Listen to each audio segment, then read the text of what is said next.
How is all? I hope you're enjoying the holiday season. It's pretty bizarre that George Michael died on the same day that he wrote a song about Christmas last Christmas.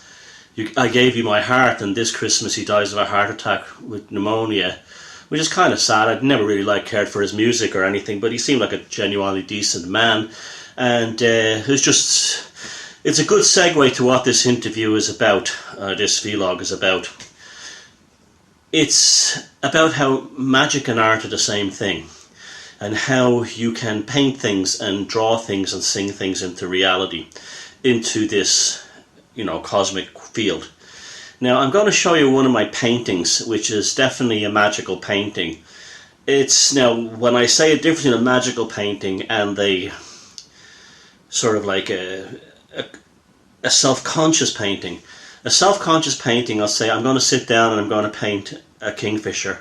I'm going to paint the mountain. I'm going to paint a sunset. Or I'm going to sit down and I'm going to paint a particular alchemical design, an alchemical format, or a particular magical sigil. Well, this is a different kind of thing. This is allowing forces to move through me.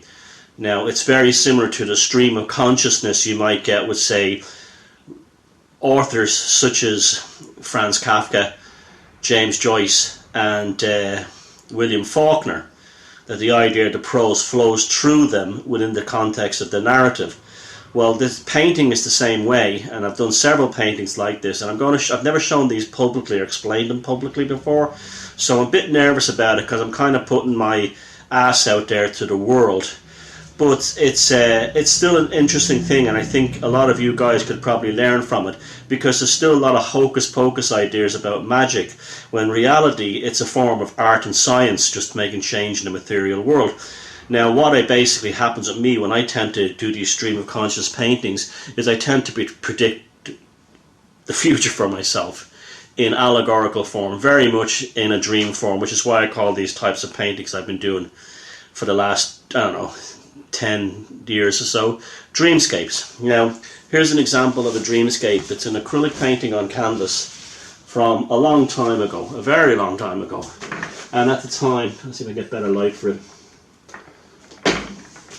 At the time, let me set up a better light. I'll be right back, I'll just set up a better light. Okay, that's better. You can see my receding hairline much more easily, and hopefully the painting too. So here's the painting itself here, right? Now, what does the painting show? It shows, well, basically me. This is me here, right? This is a wolf or a coyote, the wild beast, among a desert landscape with the sun rising in the distance. That's a very specific thing I did remember at the time. It's not the sun setting, it's the sun rising, which often has a very different tonal quality in the real world than a sunset. There's a light here with my hand extending kind of a force up to it in among the clouds, and there's the moon, but it's a very extremely bright moon, and here on this side is a kind of a spiral galaxy coming down into the desert landscape and kind of forming me. Now, what this painting represents was the future. This is me here, okay? The barren landscape represents the world before I brought my theories regarding the psychopathic control grid into it. The barren landscape represents people who were coming from the idea that it was reptilians or it was aliens or it was all this kind of nonsense. The desert could be like, Groom Lake in Nevada, UFOs, aliens. This is why I avoid that shite like the plague. Basically, I had a force in my background in the esoteric and Druidism. This could also be seen as the Celtic or Druidic spiral, forming into me through my own education in the aesthetic and passing through me. I grabbed onto the tail of the wild animal, the wolf or the coyote, which represents the psychopath or the psychopathic control grid. It is leading me through the desert.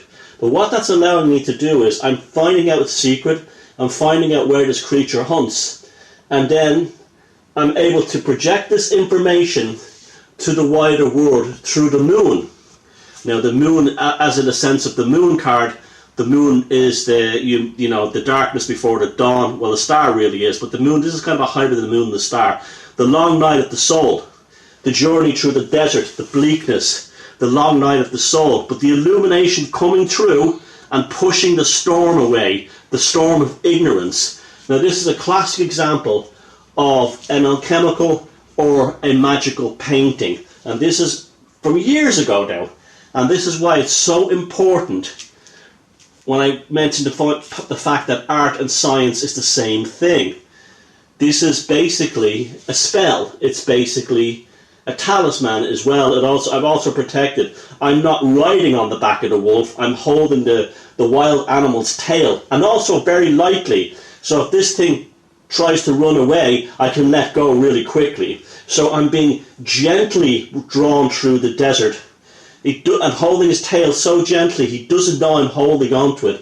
I'm taking my own background in art, the occult, the aesthetic, magic, spiraling it through the quantum field, through my body, through my consciousness, and sharing it with the world to eliminate ignorance and darkness in a barren landscape. So that's basically a classic example of how those kind of things work, and I have lots of paintings like that. So the next time someone says to you that there's no such thing as magic, here's a classic example of how magic works and how magic is formulated. And it's a very important thing, because this is not something I'm special, I'm not a prophet, there's nothing special about me. We can all do this, we're all capable of this. If you don't paint, you can write songs, you can write poetry. If you don't write poetry, you can do something. You have much more say in the hacking of the matrix than you were told by religion or school. You have much more ability to get out there and change reality for the better of yourself and others. Remember, I was taking this journey through the desert in order to help others by shining the light of the psychopathic control grid upon the world, and therefore relieving the world of darkness and ignorance. To a small degree I've done it, and it would not have happened if I didn't have a background in things like magic, the occult, and an interest in Druidism, and also art. It wouldn't have happened. It could not have been anyone else that would bring this message forward. It had to be an artist. So bear that in mind, and so there you go. There's a classic example of art and magic in action.